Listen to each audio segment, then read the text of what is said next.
Welcome, ladies and gentlemen, back at the shop. Today we are going to be starting part 3 of our 3-part video series on forging the skillet. If you haven't seen the first 2 videos, I suggest that you watch those.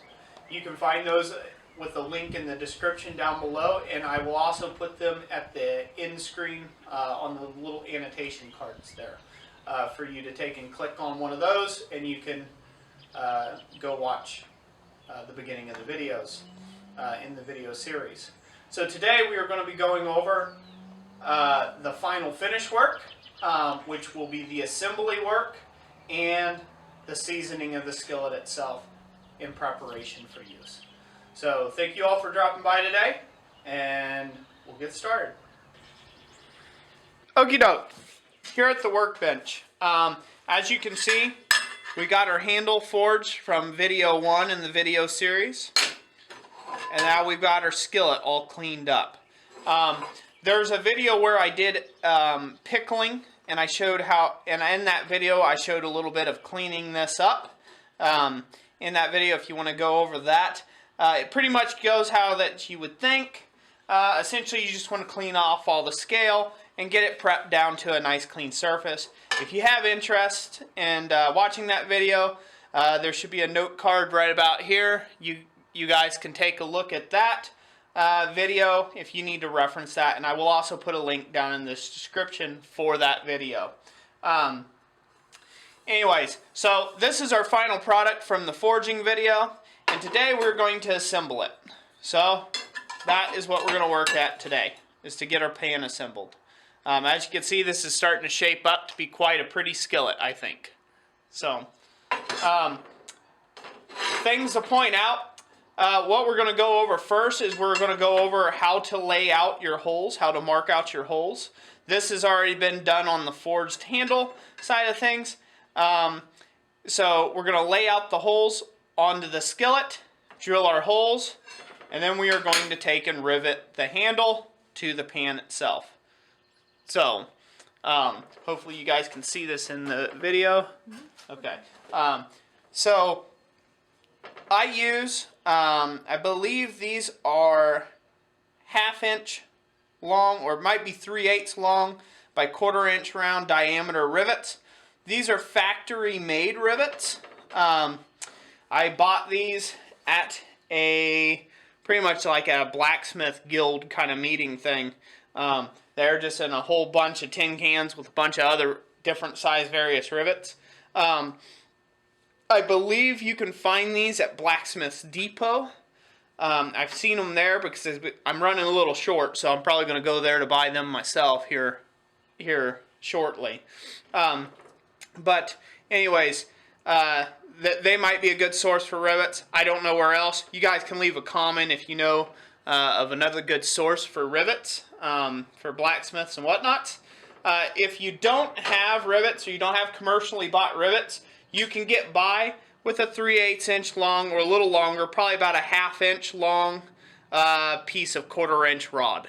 That would work as well, and then you just have to upset it on both sides instead of having one head already headed for you. So, without further ado, let's get to laying this thing out.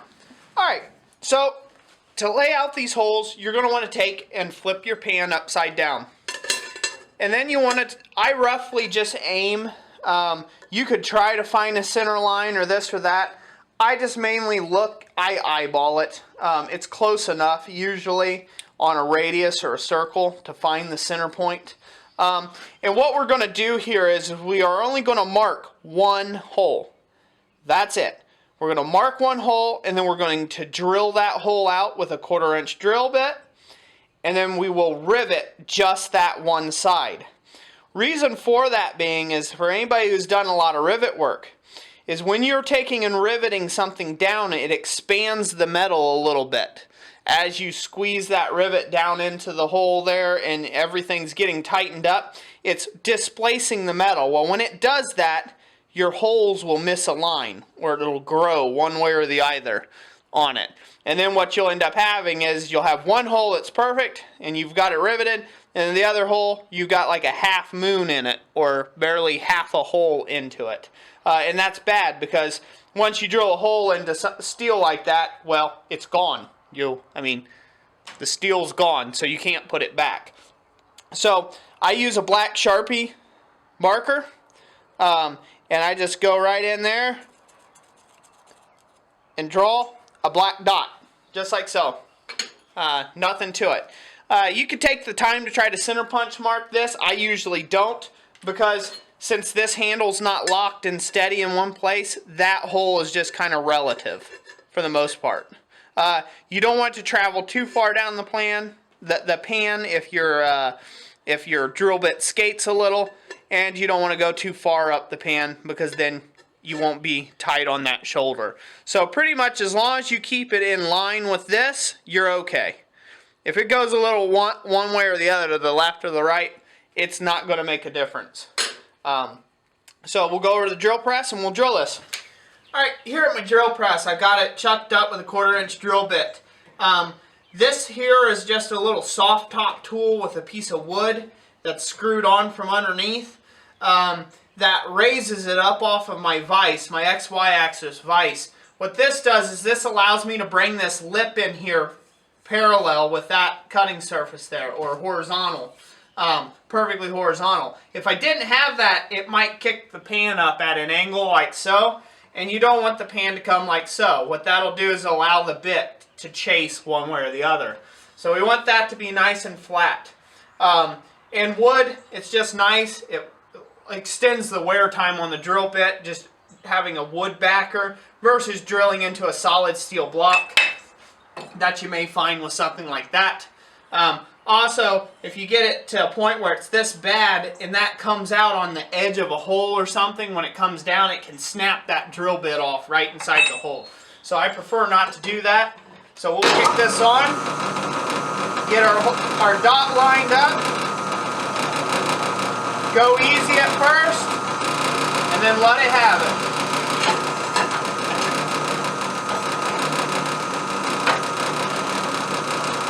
There you are. Just shut that off. So that's hole 1. There'll be a little bit of rag if your drill bit's not too sharp on here. And what you can do is take a countersink bit, like that, and deburr the inside of the hole a little bit before you go to riveting. So at the next step, we'll be at the anvil and we'll do some riveting. Okay, we're here at the anvil. So the objective here is to take and get this rivet to cinch up as quickly as possible. We don't want to take a chance of it taking and folding over one direction or the other. We want it to be nice and even. I use a nice little 1 pound. I believe this is about 1 pound. I didn't check it after I forged this hammer. And I use the rounded face of this hammer. This is kind of like your turning hammer or a rounding hammer. I use the rounded face to spread evenly in all directions the head of the rivet. So that's just a matter of preference. Just use what you got. So now I'll find the hole that I used the marker in, put the rivet through that first, and then line it up on your pan and put the rivet through the hole. Oh. Now it should be nice and aligned. Make sure your handle's kind of semi-aligned. And now we start hammering.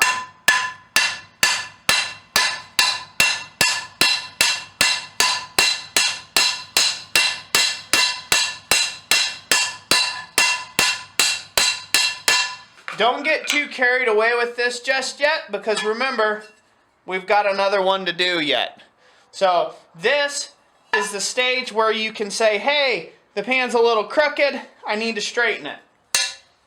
You can give the handle a tap like that, get it in line, and now you're ready to drill your second hole.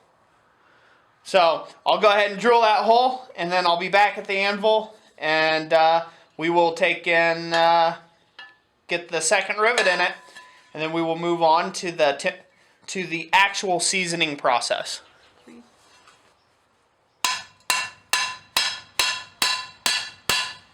Something I didn't go over, guys, in the other video clip. Here, we're working on this second rivet.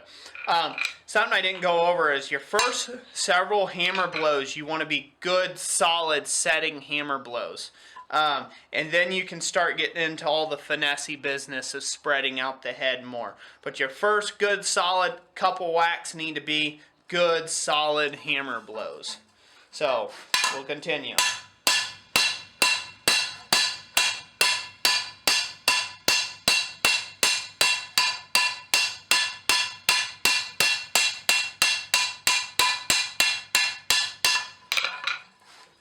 So what you're looking for is for these rivets to look pretty much the same size.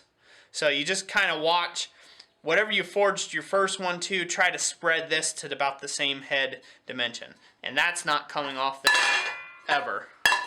So that portion there is done. So now all that's left is let's season this puppy and get it ready for cooking. Okay, we are at my swedge block. I've got this thing set up here on the swedge block. You'll notice the pan's flipped upside down again. The reason why I do this is I find it's easier to take and control the heat from the torch that I'm using to take and actually temper the pan and you know, do the seasoning from the back side. That's the first reason. The second reason is this thing has suffered a lot of stretching and compressing action, so it's going to have a tendency to want to try to warp a bit. So we want to mitigate that as much as possible by heating this edge up, or the bottom edge of this pan up, and the sides first before we do the center. That way this does not crown up across the top and you end up with a wok. Because when you heat this up, if say you were to heat it up with your torch right here in the center, this would have a tendency to want to pucker in whichever direction it's alleviating stress. So that's just a word of caution on that when you're working with this. But what you want to do is you want to bring it to a blue color. And that blue color, you know, it takes a little bit of work if you're using a torch. If you have it, well, most people have an oven in this world, put it on very broil or high broil, and then just stick the whole thing in the oven and bring it up to a nice bright heat. It might, I think very broil is like right around 550 or something like that, and then season it that way. I just season mine with a torch, so if you're out in the shop, you know, it's not an extra step, and it doesn't smoke up your house.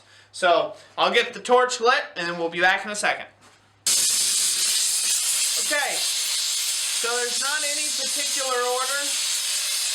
The first thing you want to do is essentially drive off the moisture off the steel. You'll see it steaming off there.